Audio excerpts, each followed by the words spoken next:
As we begin our next project, our reference continues to be the foundation of which all of our sculptures are going to be built upon.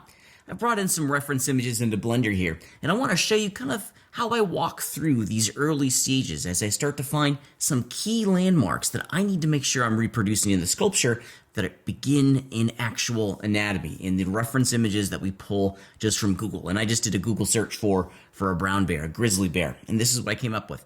Now, not all reference images are useful. Some are a little bit more artistic and photographic, which is fine. Whenever I'm looking for reference, I'm looking for images not too dissimilar from this, where I can see the entire body, because I can start to see how the anatomy of the bear is working together to create the final sculpture.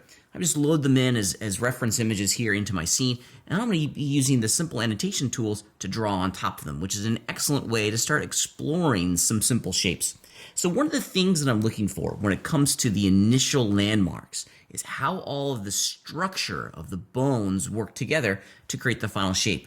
Now, on something like a hairy grizzly bear like this, it's often very difficult to find the bone structure underneath all of this. So if with some good investigation, we can maybe perhaps find an image that looks like this. This is called, sometimes our natural history and our science community has already done some of the heavy lifting for us. And I find these images incredibly invaluable. They're part of my core collection because underneath all this fur and flesh and other bits on the model, there's always going to be some sort of skeletal structure that's going to be informing the exterior mass. How the character moves is going to be driven by the skeleton.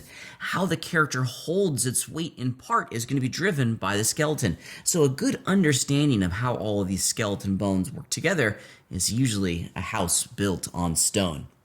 So one of the things that I'm looking for here are the joints in the actual skeleton itself and how those joints are going to be translated into the sculpture. And there's two things that I need to look very, very carefully for.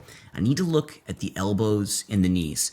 Quadrupeds are kind of interesting because if you really take a step back and look at it, quadrupeds really aren't too dissimilar from us human beings. They have elbows, they have knees. They're just kind of on all four versus being upright like we are. But we also need to remind ourselves and remember which orientation all of these joints are going to be bending. Now, depending on which land animal that you choose, you need to do a little bit of investigation here, and I can immediately see some important critical details that I want to draw focus to as I'm beginning to wrap my brain around the sculpture that I'm trying to create. I can see pretty quickly way back here are the knees on our character. And I can see just based on the skeleton and my understanding of a bear, the direction in which all of these bones are going to be rotating. If you think about it, the knees and the elbows, these are kind of like hinge joints. They only rotate one way. Well, which way do they rotate? Are they going to be rotating the same way? And a good investigation of our reference is going to show us otherwise. They're rotating the opposite way. On the knees, they're going to be rotating backwards like this, okay? But on the elbows, which are way up here, if you look at the way the structure of the bones is established on this creature, they're going to be rotating forwards, which makes a tremendous amount of sense if you think about it. This is how the bear is going to be feeding itself. It's going to be rotating its arms towards itself. So this is a good kind of landmark that we need to be mindful of, are the orientation of all of the joints. They may not all be the same, or in some animals, they may be the same. We got to figure it out. Another thing, since we're looking at the skeleton, I want to start looking at the ankles and at the wrists. So here we go. Big animal in the back, heavy, couple thousand pounds, these big brown bears. Here are the ankles on the feet itself. If you look very carefully, the bones terminate. They go vertically, and then they terminate very sharply at a 90-degree angle right down here at the ankle. That's something I need to take note of because in the hands, it's very, very different. Look at this. Isn't this interesting?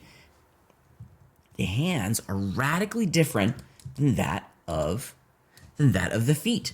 Here's the wrist right there. Isn't that interesting? And then these, so this would be like the palm, and this would be like the knuckles of his hand, which I find to be incredibly interesting. So it'd be like this part of his hand, okay? So he's standing on his toes for the most part, or on his fingers, if you will.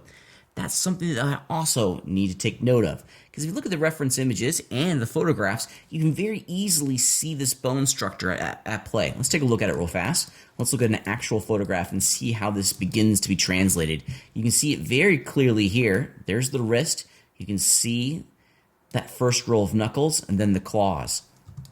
If you look at this other photograph, yeah, you can very easily see the feet back here, firmly planted on the ground. That's taking all the mass and weight of the character. And then, yep, here it is right there. Check it out. There's the wrist, and then there's a short little cylinder down, and then it terminates into kind of like that first row of knuckles here. Something that we need to be very, very thoughtful of and mindful of as we begin this sculpting process. Since we're here at this back photograph, and this is a good one, you can start to see in the picture exactly where these key joints are. There's the elbow. I can see the knee or imply the knee back over here. And I can also start to see how all of these skeletal parts and pieces are being connected to each other to create the mass itself. Now, in addition to looking at the skeleton, another thing that I try to do is look for key shapes that are kind of iconic of the bear itself. And I have a photograph over here that does a really great job. Here's our little grizzly bear. It's standing up on its back leg. Again, this is a great photograph on a number of different reasons because we can see those key skeletal landmarks very clearly. Here's the hips, of course, his shoulders. I want to talk about his shoulders. With a big bear like this hump on the back is kind of a key landmark for us. It's one of those iconic shapes that makes the grizzly bear unique and stand out from each other. Well, what is that hump? We see it in a lot of different photographs. It's all over the place. We see it very clearly there. We can see it very clearly there. Well, what in the world is that hump? Luckily for us, our reference images are going to be the key. They're going to give us a tremendous amount of information. It's really the big shoulder blade. So that's something we need to take note of. There's a gigantic, in this animal, there is a gigantic, almost cubic shape that's protruding above the spine.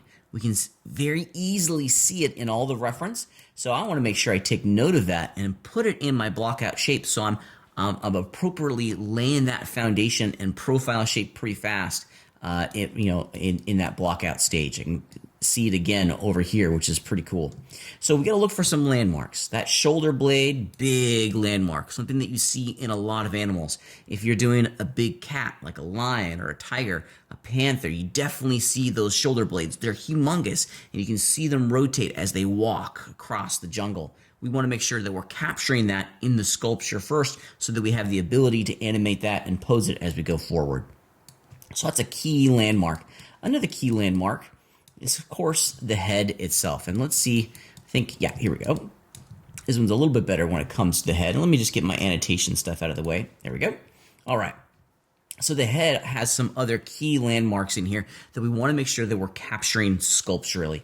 If you take a step back and decode the basic simple shapes that are being used to describe the head, there are a few in here that we need to take a look at.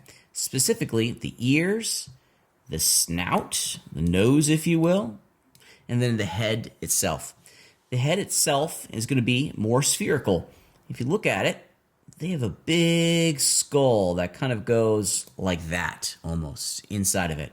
The skull is going to give an opportunity for us to create a nose, and of course, a mouth down here as well. Okay, but that skull is more spherical than it is any other shape.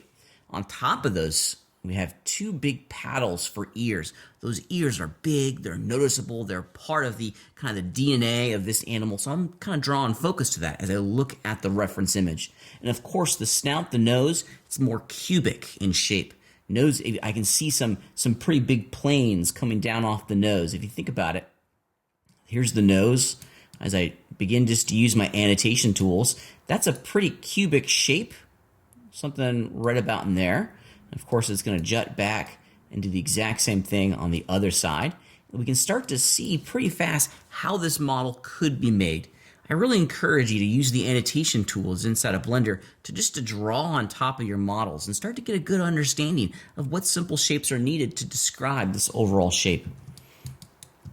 I tend to do something like this whenever I'm starting to block out. I know that I try to find the big landmarks. That shoulder blade here is a huge landmark, and that's just going to be a cube, I think. I start to find the joints, Here we go. I'm not going to do all of them, but you can start to see the joints. Connecting those joints are going to be a whole series of cylinders. Something like this. And we can start to wrap our brain around this challenge, this big puzzle of creating a sculpture. One other final thought that I like to try to examine as much as I can, and this reference image does a good job, is that I try to find where this character is going to be holding all of its mass, all of its weight. This is a huge character. There's a lot of internal organs that this character is going to be bringing around with it wherever it walks and goes in its natural environment. Well, where are those internal organs? Where's that central mass? Where's the character's heart and stomach and lungs and all that stuff, right? We don't need to model or sculpt it. We need to be mindful of it.